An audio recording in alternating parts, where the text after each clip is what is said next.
Salutations, everybody. Welcome to AMC Movie Talk for movie fans, the best damn movie-related show on the internet. We are so glad you decided to make us part of your day. My name is John Campea. I'm the editor-in-chief of AMC Movie News. And, we've started things off a little bit differently here today.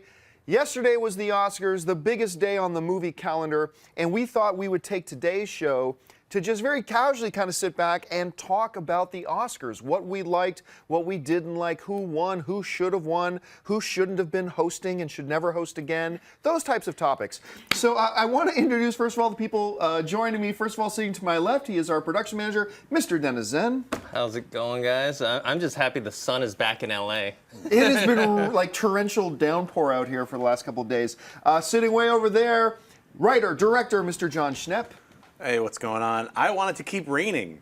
I seriously, I think it's so awesome. Like on Sunday, it was raining normally, and then suddenly super heavy rain, and I got really excited like a little kid. I had to like watch the rain. It's like, oh my God, it's showering outside. For people who don't live in LA, you have to understand this never happens. Yeah. And sitting at the big boy desk today, here just to talk about Oscars with us, is one of our hosts of AMC Movie Talk, Miss Ashley Mova. Ashley, welcome to the table. Hi guys, kind of nervous, so give me a break here, but I was really excited to see all the stars with their frizzy hair, like I said on Twitter.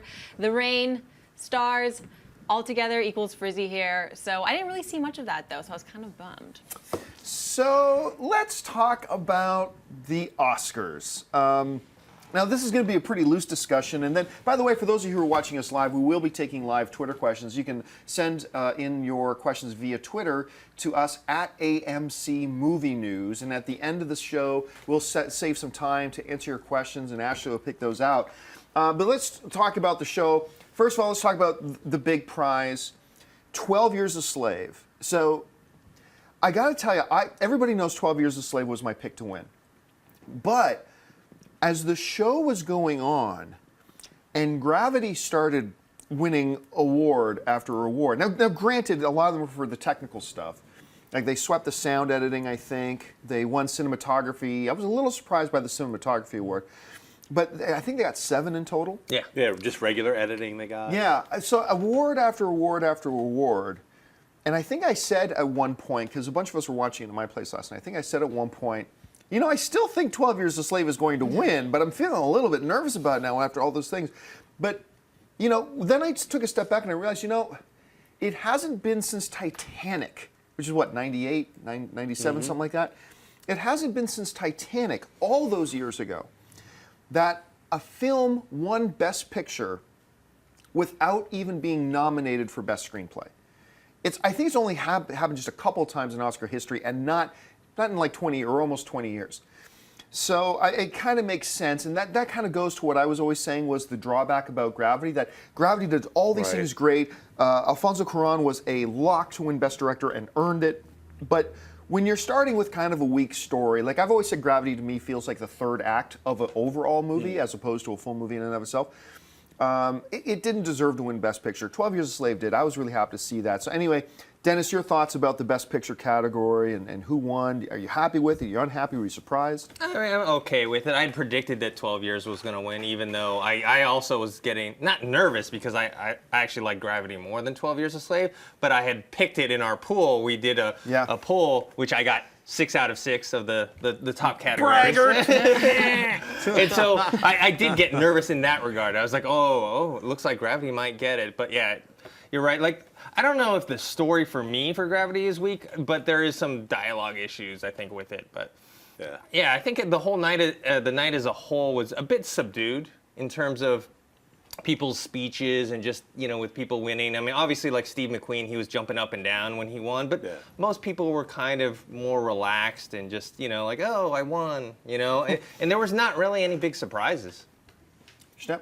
Yeah, talking about Gravity, I mean, after I saw 12 Years a Slave, I was like, that's going to win the Oscar. And I felt that way all the way up until I came over to your house and we did that little pool. And I was like, everyone's going with 12 Years a Slave. I'm just going to say Wolf of Wall Street and Gravity. You're going way out there on that just to limb. be extreme. But it's like, obviously, 12 Years a Slave is the movie that deserved to win, and it won.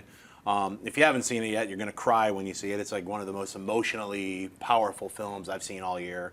And yeah, Gravity, when it comes down to the screenplay, I mean, it's a very thin, screenplay with maybe Clooney probably ad-libbing. Remember that I had this one story one time when I was in Texas. Oh my God, again, another story.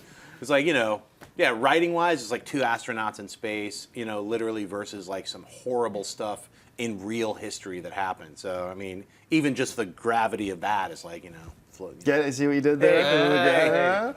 Ashley, what did you think about who won, and do you think anybody else should have won it? I really like that 12 Years a Slave won because I think the story itself is a lot more emotional just than the idea of people in space. It touched me deeper than Gravity, I guess. And I love Steve McQueen's acceptance speech. You could tell that he was so happy to win. And like Dennis, you were saying, like, not all that many people seemed happy to win last night. And it was really nice to finally see someone who was really passionate and super excited about winning because you just won an Oscar. Like, that's kind of a big deal. It's worth the jumping up and down. So I was really excited to see his speech. And I thought that he was really happy, and that was great.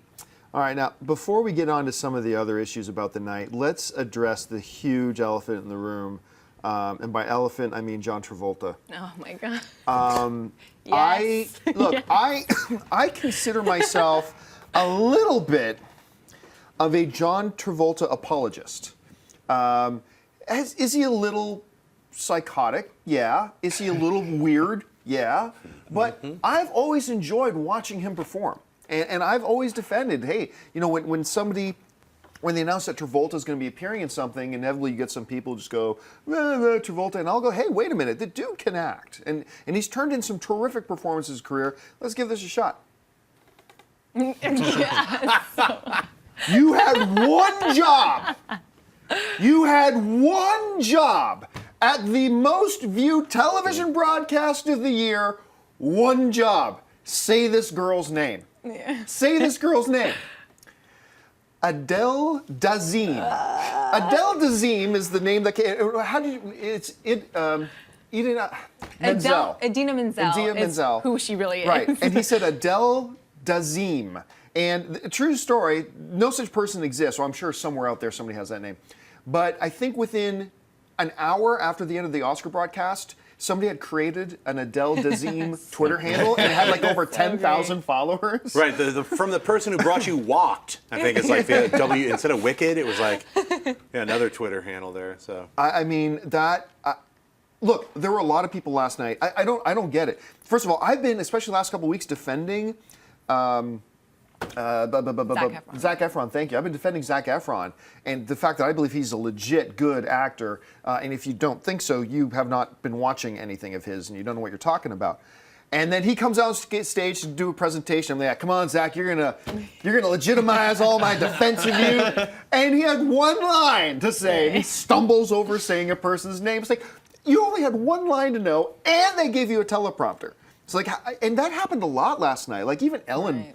Finally, she purposefully butchered one near the end to kind of make light of it. And I'm glad she did, actually. But she blew like 3 or 4 names throughout the show. A lot of people were doing it last night. So I don't think they had some problem, pardon me, with the teleprompter people. But that John Travolta thing. So like awkward. when he said Adele, I swear to God, I think I was like, Skyfall was last year. Yeah, Right. is she going to come out and sing I this? seriously thought it was just, they were going to sing Skyfall again. I was like, what's happening? Right. Idina Menzel, like, she's famous. She's not a nobody. She was on, like, she sang for Wicked. Like, come on. Like, she's not a no one. You should know her name.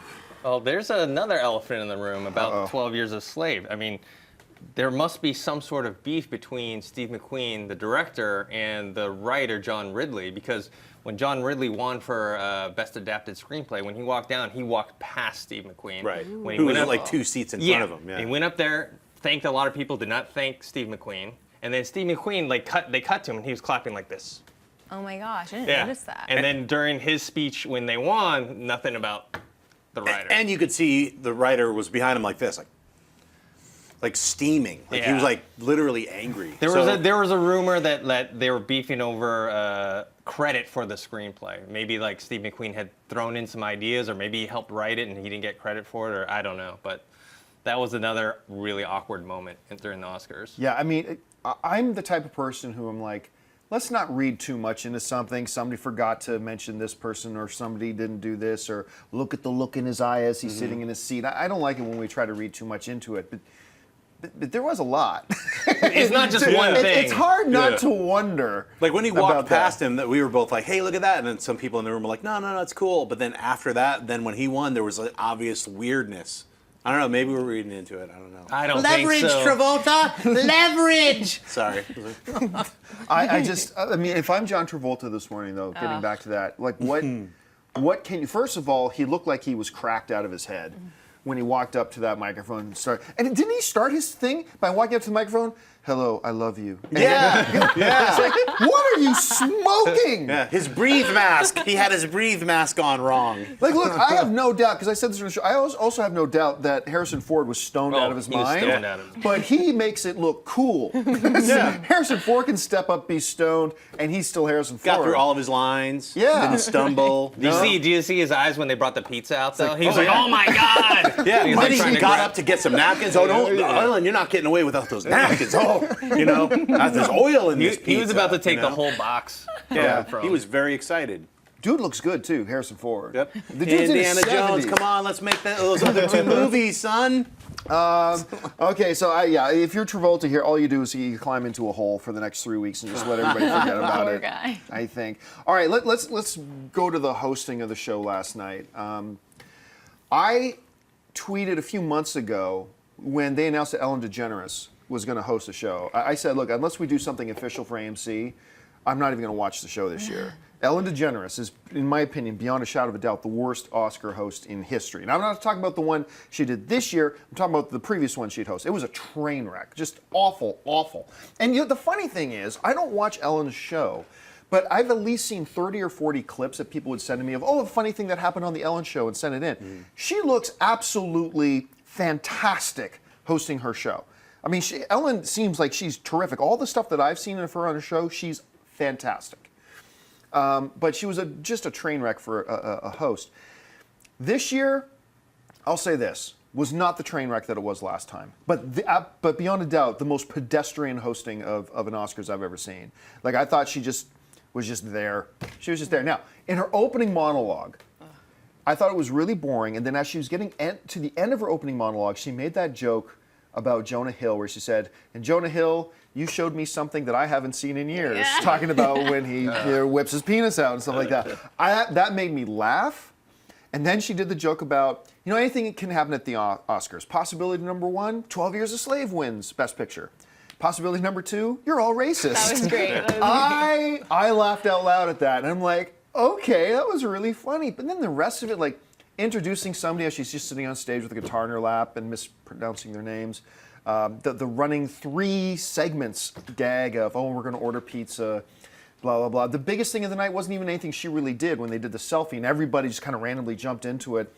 That was cute, and I get it. I mean, they were probably a little bit nervous after Seth MacFarlane last year, which I personally loved Seth MacFarlane last year. But even as a fan of it, I understand that was really risque for them. They took some big risks, and it's like they became trigger shy or something and didn't want to take any risks. No risks this year. Ellen, just say who's next. Don't even try to be funny. Just dance around the audience and say who wants pizza. I mean, it was disappointing for me to see on that level. But I will say this, because I know a lot of people are expecting me to really go off on Ellen today, but I'm not, because unlike last time, she did not ruin the show.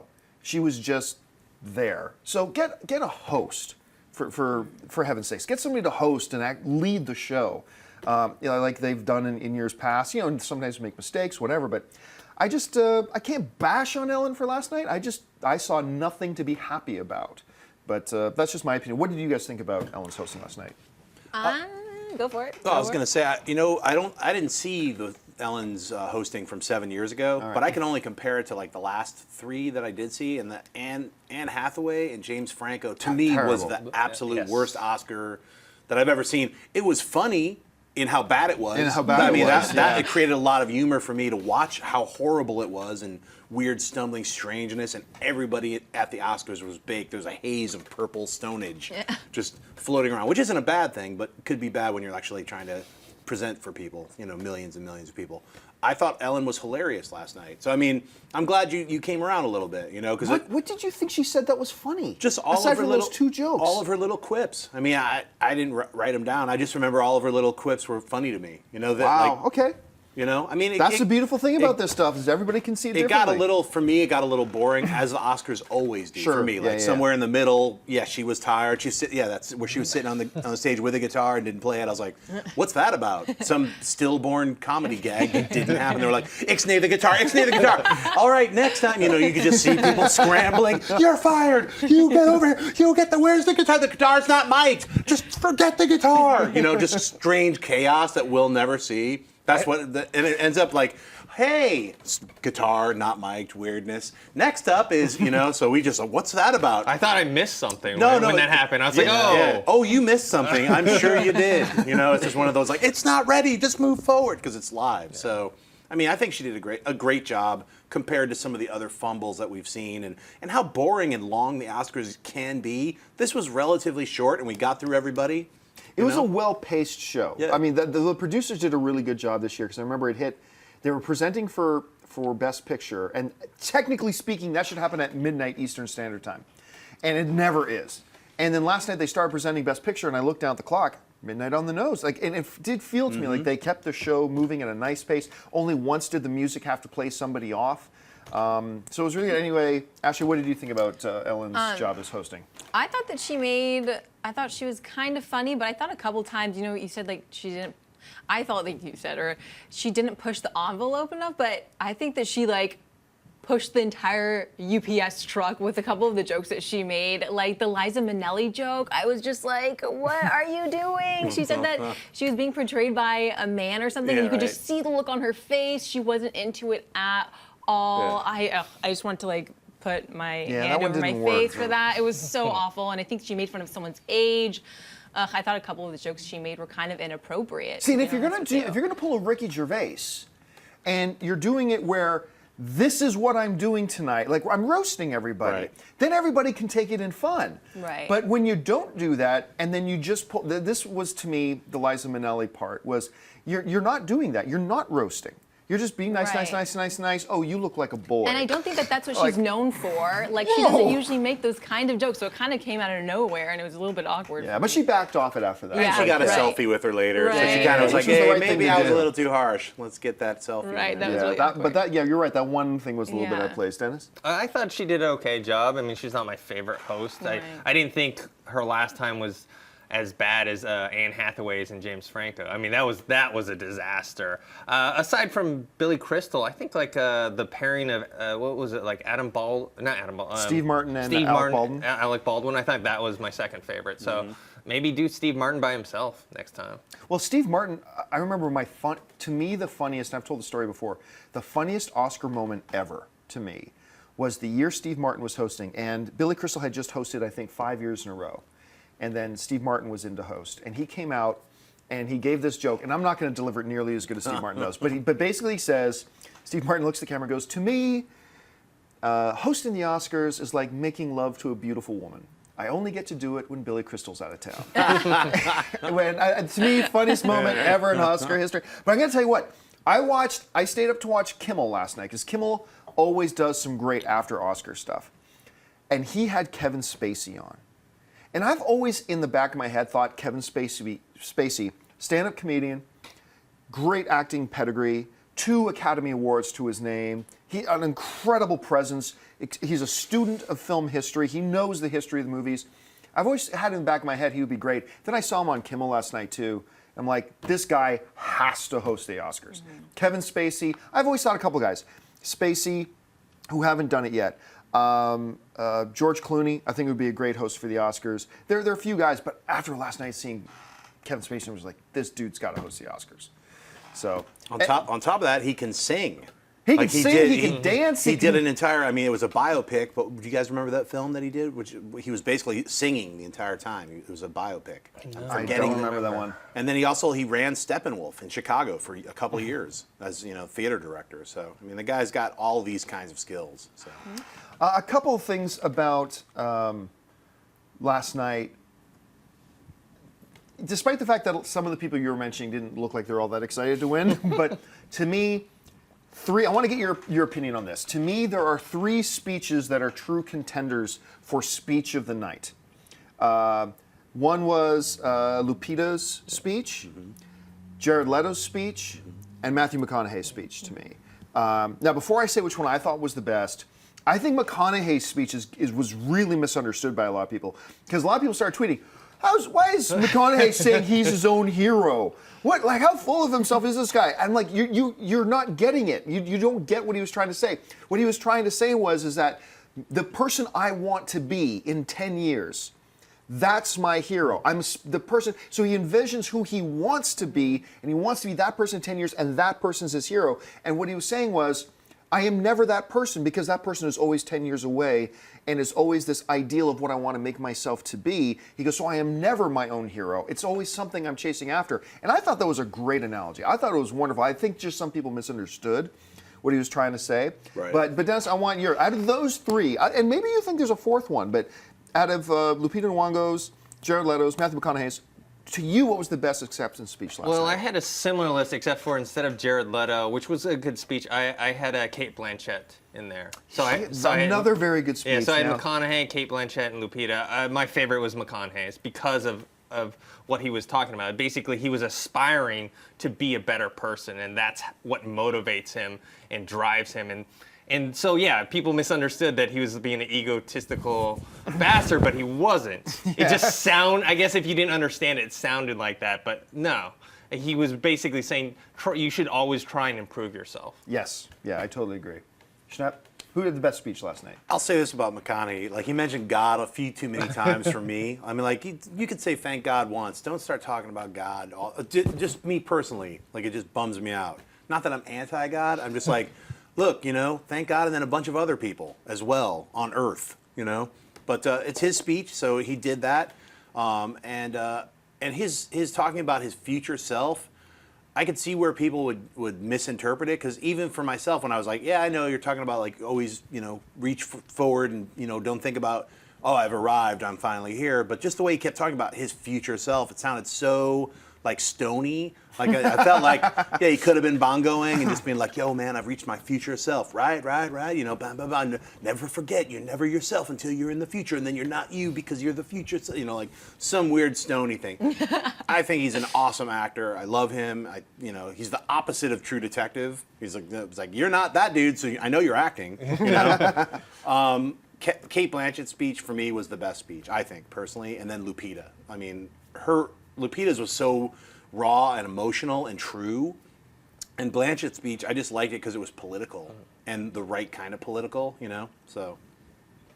What about you, Ashley? Who had the best speech for you? My favorite of the night was Lupita. I think that it was so from the heart. It was so genuine. A lot of people took the paper. I understand the paper. You want to make sure you thank everyone, but it was so genuine. And she went to School of Drama from Yale. That's kind of amazing. And I love seeing anyone who, I majored in theater, so I love seeing anyone who went that route kind of really make it to the big screen and make it on stage to win an Oscar. And you could just see how happy she was. And it was so nice to see that. I love that. Yeah, for me, Lupita's speech, because it was so emotional. There's something really special about, this girl for the first time. Kate Blanchett, not her first, and it ain't going to be her last either. Exactly. And so she looked more comfortable up there, but still a great speech. And I love what she brought up about female-led films and things like that. And I love McConaughey's speech. I'm kind of surprised how much of a big deal people are making the God thing out to be online. Online, people are really? Some people are really making a big deal on the pro and on the con side of it. To me, he's just expressing what's important to him. I think that's great. And I thought it was a great speech. I love Leto's speech. Awkward moment of the night last night, though, at our little Oscar party. When Leto was showing up, I know nothing about Leto's personal life at all. I know nothing about it. So he was with that woman with the gray hair, and I'm not going to say who, but somebody at the party said, that's actually his girlfriend. I'm like, what? Yeah, he's been dating like an older woman. That's his girlfriend. I'm like, wow, okay. A lot of us were like, what? Are you crazy? Okay, no that's way. Cool. That's his mom. That's cool. I mean, she looks old enough to be his mom, but right. That's cool. Okay, whatever. And then they're there in the audience, and so I'm of these, because I don't know, so I'm under the assumption, okay, that's his girlfriend. That's great. And I thought most of us in the room knew that was his girlfriend. And then Roth Cornett who used to work with us here at AMC. Now she's an entertainment editor at IGN. She was at my place last night too. And she goes, "Oh, look at him sitting with his mom." And I'm like, well, that's awkward because that's his girlfriend. But then it turned out, no, it actually was his mom. So that made me feel a little bit stupid. So anyway, but yeah, for me, it was Lupita Speech. So that's just mine. A couple more things about the Oscars last night I want to run through. We'll have to do it quickly because we want to get to Mailbag here. And then we're going to take your questions from the Twitter stream as well. Where was Andrew Garfield?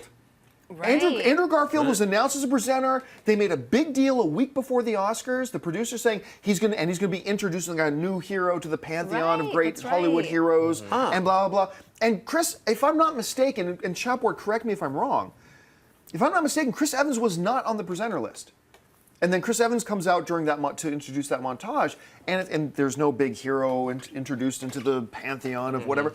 And so it's like, you said Andrew Garfield was going to be there. You made a big deal out. Where was Andrew Garfield? Did anybody else notice that as we're watching the show? Can I just mention as a side note that since you brought up that heroes montage, I was just talking about this earlier. I think it was one of the worst montages. Whoever edited that, I don't know what you're smoking, but don't smoke it again. Because that's not a heroes montage. Having Kevin Bacon show up and be like, "Let's dance!" You got to be out of your gourd. It was so horrible. And I was watching it, and I was just like, all right, okay, what? Just the decision making, whoever's like, just chuck John Wayne in there. Oh, now we're going this route. Oh, I guess we're not. It was like a psychotic schizophrenic got into the editing room. It's like, here's my scrambled egg version. It's crazy, and that's the only thing that was... Kevin Bacon Footloose, let's dance thing. It's like, wait, you're just showing Superman and all these guys, and it was Kevin Bacon? That deserves to be taken apart scene by scene. Someone please do it. And why was Will Smith in Wild Wild West in that? I mean, there was it's not a movie that people like revere or anything or talk about. Right. It's not like an undiscovered classic or something like, oh, that's the hero that we just haven't, recognized yet as part of our insane montage, Anyway, someone should write something about that. I want to dissect it. Speaking of, though, montages, in memoriam, it's always, I know it sounds morbid to say, it is always my most beloved moment of the Oscars every year. And I love the fact that they pay tribute to giants in Hollywood who have passed away and moved on. And they had some great names up there. Some names I forgot had passed away this year, which is always sad. But one of the names, I think your girlfriend actually brought this up at the party last night, Dennis Farina. Wasn't mentioned in a memoriam, which is weird because he's in one of my top 10 all-time favorite films, Snatch. He's great in Snatch. He's been great in a lot of movies. Now, a lot of people will think of him as a television personality more, and that's fair, but he's done a lot of films and has been really good in his film career. So that was there. One of the other ones that I noticed wasn't there was Tom Clancy. They had a lot of writers and everything. You're right. So many great movies have been based on his work. Yeah. I thought it would have been, I was kind of surprised that he wasn't there. Now, James Avery, the guy from Fresh Prince, obviously passed away this year. I'm drawing a blank. I totally had it in my head earlier, but the guy from Glee who passed away. Corey Monteith. Right, passed away. And some people were saying, well, why wasn't this guy from Glee? Why wasn't this guy from Fresh Prince of Bel-Air? I get why they weren't there because at the Emmys, they should be in memoriam. Absolutely, they should be in memoriam at the Emmys, but they weren't really movie personalities at all, really. No. Oscars is film. Yeah, so, I mean, to me, it would have been more like the same as having a great NFL player who passed away this year. I mean, it's a different entertainment medium. This was the night for the movie personalities passed away. The Emmys are going to be there for the television one, so I was okay with that. But did anybody else really jump out at you that maybe might have been missing from the in memoriam? I can't think of anything. No, I mean, you brought up Tom Clancy. I was like, yeah, he should have been in there for sure. But not really, but I do think they need to cut the song after. Like, they have Bette Midler come out That after. was so cheesy. They did it last year, too, and it's like, either have her sing under the montage or just don't have her come out at all. They did it last year and they did it this year. I'm like, now you just doubled it. You know, now we have to, I don't mind the singing during it. That's actually not a bad idea. That's a pretty good one. The nice little shout out by Bill Murray, by the way, to Harold Ramis. Yeah. Right. Even though Harold Ramis is not a cinematographer. No. I did take issue about it, but I was like, it's still cool. The thought counts. So. Yeah, I really like the way he threw that in there, so that was a nice piece. I kind of said this last night, you two, the only celebrities that can get on the stage at the Oscars that'll make everybody in the audience feel starstruck. So I thought that was pretty good. Look, I got to bring this one up. I got to bring this up every year. I know everybody's tired of hearing me talk about it, but I got to bring it up again. okay? Stop with the performances of the best song nominees, okay? Look, I love the song Let It Go. I love it. I've played it on YouTube on my TV about 50 times. I love that song. I think it's awesome. But this is the movie awards. And guess what? It's a 3-minute song in a 102-minute movie. That song is played for 3%. 3% of Frozen is taken up by that song. The cinematography is 100% of the movie. The best director is 100% of that movie. A lead actor will be like 75% of the movie. That song was 3%, and a lot of time the songs that are nominated just play over the ending credits of the film and have no impact on it whatsoever. And so the fact that I don't mind there being a category per se, but after you take up all the time for the performances and then the time for announcing the nominees and presenting the winner, you've taken up about 13 minutes of screen time. Best director got 2.5 minutes. Best picture, well, best picture is more because they have those spots, but that's for best picture. Best actor got 2.5 minutes, but best song, something that takes up 3% of the movie, is only. Now, some people say, well, I enjoy seeing musicians at the show. Well, U2's my favorite band in the world. I don't want U2 to do a 20-minute set at the Oscars. Just announce the nominees like you do for every other category and move on. And everybody disagrees with me on this. Everybody on the planet. I'm the only one who thinks this, that it really drives me crazy when they take up so much screen time for something that is such a minimal impact on an individual movie. And I mean, yes, some people say, well, music's an important part of a film. Right. I'm not disagreeing with that. Why not bring out the orchestras and play the score from every movie too? I'll contend that the score of a movie is far more important than an individual 2-minute song. But you don't bring out the orchestra to play, we're going to play 15 minutes from the score of Superman Returns or whatever. You don't see them do that. I don't know. I'll bring up a point that, yeah, I mean, for the studio, for the live audience watching the millions and millions of people, maybe so, but for all the people stuck in the seats, maybe that's a little break for them. Instead of this dry announcement and award ceremony, they get a little 5-minute song break where they can drink and chat amongst themselves.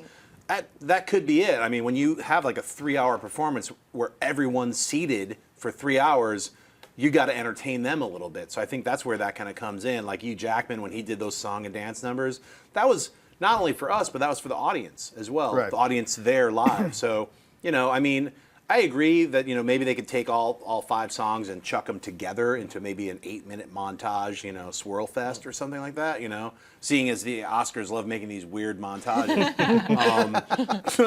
So, you know, I mean, but yeah, to me, it's like, I think it's probably more so for the actual people there. And then we get we get to have that flavor because they're like, hey, we know you're here for like 3 hours. Here's a little song and dance number. Let's like replay those favorite songs that you're talking about. Yeah. See, you might have mentioned this last night. I don't mind the idea of taking all the best song nominees. I think they might have done this 1 or 2 years too, and then put it into a 4-minute medley. Yeah. Where They've you done that combine before, all right? that. Yeah, I think they did it I'm once. okay with that, I guess. It would take 7 minutes out of the show and like that. Well, what about you, Ashley? Do you like seeing the musical performances? I think a lot of the times with movies, at least for me, I think it really sets the tone for the movie. So I think music is a big part of movies in general. I did like seeing Let It Go being performed live because I love that song. By Dazeem. Yes. By Dazeem or whatever The it was. fabulous Dazeem. Grell. But yeah, I think like Grell. them all being put together maybe into one portion of the show, but it does make sense that they're trying to give everyone like maybe a little bathroom break or a little drink break. So that does make sense. Last thing I wanted to bring up before we get to the mailbag questions too. It's amazing when you look at the social media. Leonardo DiCaprio has almost twice as many social media mentions last night than anybody else from the Oscars. And a lot of the people who've been emailing me, and I've been reading the tweets and stuff like that, saying how tragic it was that Leonardo DiCaprio didn't get, you know, with the career he's had, he's deserved it and stuff like that. But honestly, to me, and everybody knows how much I like Leonardo DiCaprio. I think he's just one of the best in the world. But honestly, to me, I didn't even have him in the top 3. I had Chiwetel Ejiofor and Matthew McConaughey as 1, 2, very tight, very close. I personally had Bruce Dern at number 3, and then I had Leonardo DiCaprio. And like Leonardo DiCaprio was magnificent in Wolf of Wall Street. Nothing short of magnificent, but that's why the Oscars are so hard to win, because not only do you have to be magnificent, you got to hope somebody else wasn't just a little bit more magnificent this year. And I personally, as much as I want to see Leo to have that trophy on his mantle someday, he wasn't as good this year as Chiwetel Ejiofor, Matthew McConaughey, Bruce Dern. I didn't think Christian Bale should have been nominated, to be honest, and I love Christian Bale. Right. I thought maybe Tom Hanks should have got that spot instead, but it was a very, very packed category this year. But I don't know, you guys, am I wrong? Like, do you think Leo should have won last night, or? I mean, it's hard to say. I mean, he was one of my favorite performances of last year. Yeah. But the thing is, even if he was significantly, let's say, better than the other ones, he still wouldn't have won because of the role that he played and Right, the controversy. exactly. I knew Wolf of Wall Street was my second favorite movie of the year. I knew it wasn't going to win anything because no one wants to touch that. They're like, oh, this is, a controversial subject matter, controversial movie, so no one voted for it, And so I think eventually I don't know, they voted enough times to give it a lot of nominations. Yeah. there's a difference though between the nomination and the win. I don't know. I think if they were really afraid of it, it wouldn't have gotten nominated. I mean, like, think about like how many thousands of movies come out and aren't nominated. So I mean, that it got nominated was like a nod by the Academy to say, look, it's an important film. But you're right, nobody wanted to actually commit to. Yeah. Like, I voting mean, for like, it. Scorsese directed a great film, but I don't think many people are going to disagree that Alfonso Cuarón deserved, like, for taking a script minimal thing and making it the viewing experience that he did. Cuarón deserved the thing that year. Matthew McConaughey and Chiwetel Ejiofor. I certainly don't speak for everybody. I know for myself, they were both better than DiCaprio. Jonah Hill did not deserve to win the Oscar this year. And so when I look down that list of all the things that Wolf of Wall Street, and you know how much I like that film. I didn't like it quite as much as you, but I can't pick any one where I can say Wolf of Wall Street should have won in that category, where I think the person who won didn't deserve it as much as somebody from Wolf of Wall Street. So, I mean, that's just the way I look at it. But that's why it's so hard to win that's what makes the Oscars so special. Is that when you've got one of those things on your mantle, it ain't a little thing. Right. Because it means you have to circumvent everybody else that year out of all the great stuff that year. So, like, look, there's some people that have Oscars on their mantles. There you go. Cuba Gooding Jr., for example, who I really like. I do like Cuba Gooding Jr. I think is this guy as good of an actor as all these other Best Supporting Actor nominees? Michael Fassbender does not have an Oscar. Right. Is he as good as Michael Fassbender? No, he's not. But he was able to, that one year, deliver that one performance that caught everybody's attention above everybody else's. And it's a tricky thing. And now he has 9 movies every year on Netflix, straight to DVD. Shark Hunters with Cuba Gooding Jr. But Fassbender's going to get an Oscar. Yeah. DiCaprio is going to get He's an Oscar gonna get eventually his because Oscar. they've proven themselves. They're up for they're nominated plenty of times. So it's like eventually they'll get one. And yeah, Harrison Ford doesn't have an Oscar, for heaven's sake. Chiwetel, definitely, like him and McConaughey were like neck and neck. Yeah. I mean, McConaughey wasn't he nominated for like 2 other awards as well? Like, was he nominated for Mud this year? Or No, he wasn't. But what about supporting actor? No. No? No, Okay. because I think his role in Wolf of Wall Street was too Right, it was so small. tiny. Even though Yeah. it was awesome, it was way too. But he had so tiny. many, I guess in stole my that. mind, he Yeah, had so many scenes. notable little performances.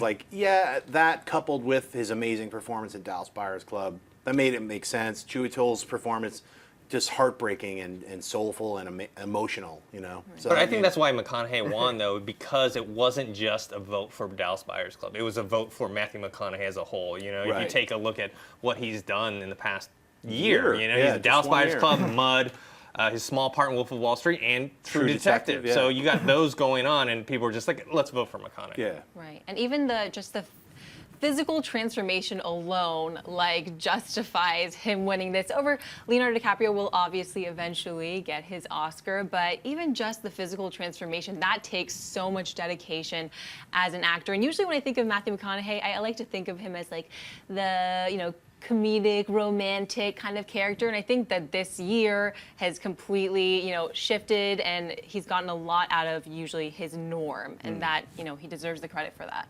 Absolutely. All right, well, listen, we're going to now take some questions from the mailbag. Listen, if you've ever got a topic or question you'd like us to address on the show, you can email us anytime at amcmovietalk@gmail.com. Ashley's got a couple of questions pulled out of the mailbag we're going to address right now. So, Ashley, what do we got? Preston Powell writes, greetings, sons and daughters of AMC. First, let me say great job tweeting during the Oscars. I found all of you guys entertaining during the show. My question is, when a film wins Best Picture, how many people actually receive an Oscar? Just the directors and producers, or do the actors receive one as well? Again, thanks for your hard work and continue to bring on the filthy. Actually, I think it's not the directors. I believe it's just the producers.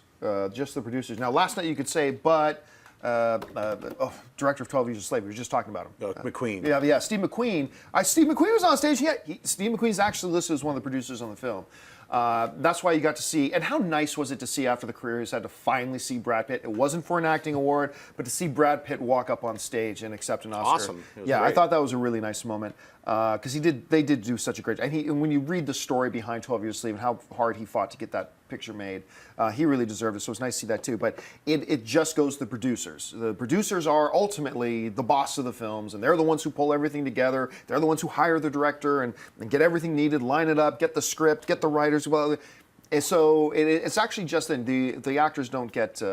I mean, they can always go and get one made. Yeah, I think the studios get one too. The studio that produced whatever the Right. movie, they get like a That makes sense. replica version or something like that, so they can display it on their lot.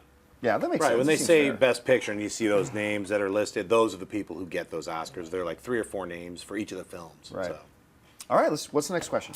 Harry Green writes, overall, I liked the Oscars. I thought 12 Years a Slave was a better film overall. Yet I believe that McConaughey gave a better performance than Chiwetel.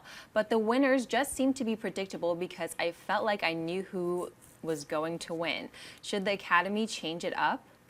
I heard this a bunch last night that this year's was kind of predictable. And I think for a lot of the categories, I mean, Dennis went 6 for 6, so it must have been Yes, predictable. yes. I did not. I did not. either. But I went 22 out of 24 on my overall thing. So, I mean, there wasn't a lot of surprises that year. But what that simply tells me was that the people who should have won, Right. won. You know, you look at the Super Bowl, and I always go to sports analogies, but it's not always the best team that wins because it's just one game. Anything can happen in one game. If you get 5 people to vote on something, you're not actually going to necessarily get the best winner because if you got 3 biased people out of 5, who knows, that can go. But when you got 6,000 voting members, generally speaking, the cream rises to the top, and the people who deserve to win will win. In my opinion, 12 Years a Slave was the best film of the year. A lot of people thought so. It was clearly the one that was favored to win. It should have won, and it did win. And that happened a lot. So when we suggest, it's kind of predictable, we should change it up. Are we suggesting, let's make it so the people who don't deserve Right. it win? I mean, it's a tough thing to address because you do want, the best actor one was a coin toss. I mean, it was obviously going to either be McConaughey or Chiwetel Ejiofor, but I had no idea. When it came down to it, I had no idea who was going to win that. I think there were a couple of categories like that, but I think overall the people who won were the ones who should have won, and I don't think you change that. I always think you want the trophy in the right hands. How do you guys see it? Yeah, I mean, being predictable is not a bad thing when it comes to the Oscars. It means exactly what you said. It's like, well, it seems like everybody who should have won did win, and even though I knew 12 Years a Slave was going to win in my heart of hearts, but I was like, let me just chuck this other thing just in case. But Because you would have looked like a genius I if would have that's been like, what see what I told you? Wolf of Wall Street and Gravity both won. Would have been like, was a what? tie. Yeah. So, I mean, do we want it to be unpredictable, like some craziness all of a sudden? Like, it's a crazy Joker's card, Throw in a weird one that's not And the winner for announced. Best Actor, Hugh Jackman, Wolverine. Yeah. It's like, what? Yeah. So, yeah, I think the predictability of those 5 names, and then it really comes down to, like you said, it's a toss-up between those 2, and it's a hair toss-up. So I don't think there's any problem with that. All right. I don't always agree with who wins the Oscars, but that doesn't mean that there's something wrong with the system. I mean, Right. when you want to change something up, it's something flawed with the system and how they vote, or there's some corruption, or stuff like that. But in this case, it's not that, and it's just people voting. You don't always agree with it, but I think the predictability comes in with. There's so many award shows leading up to the Oscars that you can kind of gauge how people are voting. You have the DGAs, the PGAs, the SAG Awards, Broadcast Film Critics. yeah, the like Golden all that stuff, Globes, and that's yeah. how you kind of form an opinion of how the Oscars are going to go. It doesn't always go exactly that way, but there is at least a sense of who's kind of the favorite. Can I just say I'm really happy that Her won for Best Screenplay? Oh, That was like a yeah, little bit that of a was like nice, that yeah. wasn't as predictable. Right. And, that was the Yeah. one for me that I was like, I don't know which one's going to win because I mean, obviously when they pick Alfonso Cuarón for Gravity, they're also saying because he wrote the film too. They're like, look, that's not the best screenplay, but you took that and made an incredible, insanely dynamic action suspense thriller with the most state-of-the-art special effects ever made has seen yet, in theaters. I've never seen a film that technically precise and amazingly well done. Then now that's the one to beat, So when Right. they gave him the director's award, they were saying not only did you direct this amazing film that you wrote, but you also applied all these amazing sciences to it, and that's why I think it swept all the technical categories, categories. yeah. But Spike Jonze winning, that's his first, that's his voice. Yeah. He wrote the screenplay. Not only is he a great director, but they were saying, look, we respect you as a writer. So I thought Well that was deserved. great. I think American Hustle was favored in that category. It was. Yeah. It was favored. I was really happy though when he won for her. All right, folks. Listen, we're already over time, but we're going to take a few minutes here and take some of your questions who are watching us live in the Twitter sphere. You can tweet us at AMC Movie News. So you can tweet in your questions. Ashley's got the Twitter scrolling bar there flying by, so she's going to pick out some questions for us. So Ashley, what do we have? Okay. Patrick O'Rourke writes, what, on your opinion, does Leonardo DiCaprio need to do in order to finally win an Oscar? Just keep doing what you're doing. I mean, when you consistently crank out excellence like he does in his performances, at some point you're going to win one. But there's nothing you can look. Nothing Leonardo DiCaprio could have done this year would have stopped how good Chiwetel Ejiofor was. I mean, so there's a little bit of luck involved too. So if he just keeps doing great, eventually, does anybody here not think he's going to eventually get an Academy Award? Yeah, he's going to win one eventually. And he's gotten over that hump, because at first there was that whole thing like, oh, he's just a pretty boy, blah, blah, blah. Yeah. Even though people hadn't seen What's Eating Gilbert Grape. The whole Titanic thing kind of took over his image, and so people are like, oh, that guy from Titanic. And Romeo and Juliet. Yeah, so people did not want to vote, but I think he's gotten over that, and I think that was the biggest hurdle for him. So from now on, I think just, keep doing what he's doing, and eventually he's going to win one. I got some career advice. Play an emotionally disturbed fatty, gain about 50 pounds. So just straight up, like regular movie, no craziness, no special effects, like emotionally disturbed fat dude. And something emotional that everyone will cry, and then lose that weight, and then win that Oscar. All right, what's next? Immortal Tony writes, why do you think blockbusters like superhero or live action movies don't get a lot of love at the Oscars? Well, quite often because they don't have much else to them. I mean, look, I've always said there's like 15 different elements that go into making a motion picture, and just because you're really great at 2 or 3 of the elements doesn't mean overall you're the best picture of the year. So let's look at Avengers. Did I think Avengers might have deserved to get squeaked in a year when you could possibly have 10 nominees for Best Picture? Yes, but was I going to make an argument, even though it was my personal favorite film of that year, was I going to argue that it had any business being up for Best Picture? No, because while it did a lot of the things that are important to me really, really super well with the action and the fun and all that kind of stuff, was it a great script? No. Was there great dramatic tension in it? No. Hulk versus Loki. Yeah, was there amazing character development? No. So, I mean, while it was my favorite because it did those things that appeal to me the most, amazingly, it's my favorite, but you'll never hear me make an argument that it should have been nominated for, or won, maybe nominated, but won Best Picture? No. And it wasn't until really Dark Knight. I mean, Dark Knight was the first kind of genre film, the superhero genre, that you could make an argument. I mean, I still don't believe there's any way it should have won Best Picture. But in a year, and it was the last year they had 5 nominees, just 5 nominees for Best Picture. You can make a legitimate, it was the first film of that genre, you can make a legitimate argument that it deserved a nomination. I was cool that it didn't get nominated. I thought I would have put it in the top 10 that year for sure, but I could totally see the arguments that people could make about why it deserved to be in that top 5. But it doesn't happen often. And so it's not that people go, oh, it's a comic book movie, then we're just going to deny it. No, I even think the Academy is willing and waiting to embrace big, massive blockbusters because that would be great for the industry. Mm-hmm. If Avengers 2 came out and it was like awesome on all the scales, the Academy would love to hold up a film like that and say this is the best film of the year and bring in more oodles of money into the industry. Right. But it hasn't happened yet, at least the way I see it. How do you guys think?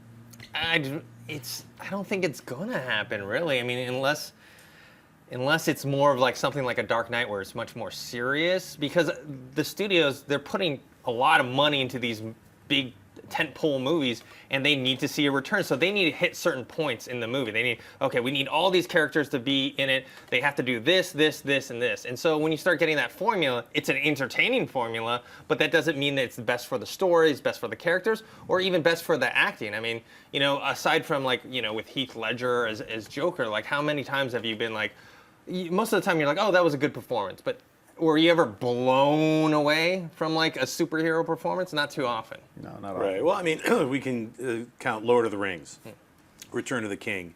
That's like the last kind of like, and that's not even a superhero film, but that's the last kind of like fantasy, action, adventure, superhero something or other, magical powers type movie that ever got a Best Picture nomination. Yeah. Like, And that won. was 10 And years won. ago and won.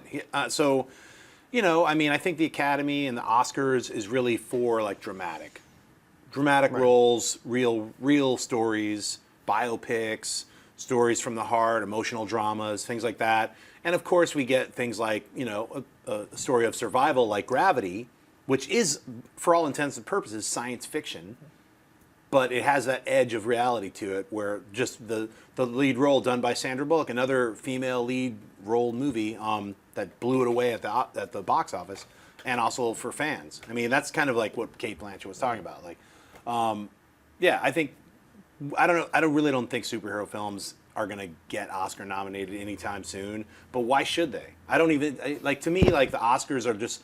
I don't expect horror movies to win Oscars, and nor should they. We already have festivals and awards shows for those kinds of horror films, and we have Comic-Con and a million other comic book conventions where all the true fans of comic book heroes and movies like that can all come together and say, "Wow, we loved Avengers," or "We loved Spider-Man." You know, so I really don't need to feel validated by the Oscars for my love of superhero films or horror or science fiction or fantasy. I've already got all my friends who are into that stuff, and I go to my own conventions. I don't need the Oscars. See, I think the point you bring up though about Lord of the Rings, I think just proves that.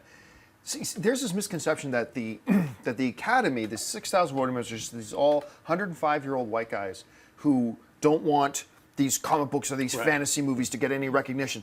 I think what the Lord of the Rings trilogy showed us is that this Academy is dying to give accolades to genre films if they can show that they're solid. And you know, then The Dark Knight comes along, Best Supporting Actor, it wins. It won one other Academy, a Technical Academy Award as well. It was nominated a couple times. Didn't get nominated for Best Picture, but you can tell, I believe this Academy is dying for a superhero genre, science fiction or fantasy film to come along that they can hold up to the public. But I think we've all pretty much agreed that film hasn't come yet, at least not since Lord of the Rings or Dark Knight. I think they're much more open though to science fiction I agree. than I they agree. are the superhero genre. District 9 Yeah. got nominated for Best Right. Picture. Avatar. Avatar yeah. was a big push for. Yeah, why did I not think of Avatar? You're right, exactly. Okay, let's take two more questions and we'll call it a day. Okay, Luis Zapata writes, should they announce who came in second, third, and fourth? Nah, No. no, I don't think so. I think it's great. Say who the winner is, and don't diminish the honor of being an Academy Award nominee by saying, and you came in last. And also, Right. yeah, rub salt in the wound. I mean, Yeah. you already Yeah. lost. Oh, guess what? You're fifth out Yeah. of the Or you were second. You almost won by this small Oh, you lost. hair. You lost by one vote. Yeah. Out of You're all the bronze. losers, Sorry. you're the biggest loser. Right. Oh yeah, You're fifth. yeah. You almost had immortal glory, but you lost by 3 votes. And no one will remember you. I know you were second, but no one will remember it. Yeah, it's like Okay, what else? Cameron L. Barnett writes, should Eddie Murphy host the Oscars? I have no problem with that actually. The guy's been an Academy Award nominee. He is a pedigree of Hollywood. He's been in some of the most memorable, funny and iconic and classic comedies of all time. He's shown he can be a real actor. He's one of the greatest stand-up comedians, probably in the top 30 of our generation. I have no qualms about an Eddie Murphy. Now here's the one thing though, where I take exception. There was this one year, just a couple of years ago, that X-Men 3 director Brett Ratner was supposed to produce the Oscars. And he just so happened to be having his new film, Tower Heist, Yes. starring Eddie Murphy, coming out. And then lo and behold, they announced Eddie Murphy was going to be hosting the Oscars. I took real exception with that. For those reasons. But now here we are a few years later. He's not associated with the producer of the show. If somebody were to just come up and say, Eddie Murphy's going to be hosting the Oscars next year. Would I jump up and down about it? No, but I think that's an interesting choice, and I look forward to seeing how we do. What do you guys think? I wouldn't mind it. I think you do a good job. So I would love to see Eddie Murphy and Steve Martin co-host. Oh Because my gosh. Bowfinger is one of the most underrated, underappreciated comedies ever. It's so funny. Like, if you've never seen Bowfinger, see it immediately right now after this show, because it'll make you laugh out loud. It's a beautiful tribute to Hollywood filmmaking. And I mean, Eddie Murphy and Steve Martin, I think, would kill it being co-hosts. So. Oh, yeah, I never even thought about it. That would be awesome. All right, folks, we've gone way over time today, like twice as long as we normally do, but we thought, what the heck, it's the first show after the Oscars, why not? Thanks a lot for joining us. Listen, guys, the most important part about this show, about this movie discussion, is not what we have to say up here, it's what you have to say. Please make sure you jump into the comment section below and leave your thoughts on any or all the topics that we discuss here today. Remember, all film's subjective, so be nice about it, but by all means, agree, disagree, whatever you want, hop on in there and share your thoughts and keep the conversation going. Don't forget, lots of great films playing in AMC theaters right now. Head on over to www.amctheaters.com for your theater, showtime, and movie ticket information. If you want an audio-only version of this episode, look in the description of this video, and you'll find links to our Stitcher Radio and our iTunes. I want to thank the people sitting at the table with me. First of all, production manager of AMC Movie News, Mr. Dennis Zen. Dennis, where can people find you online?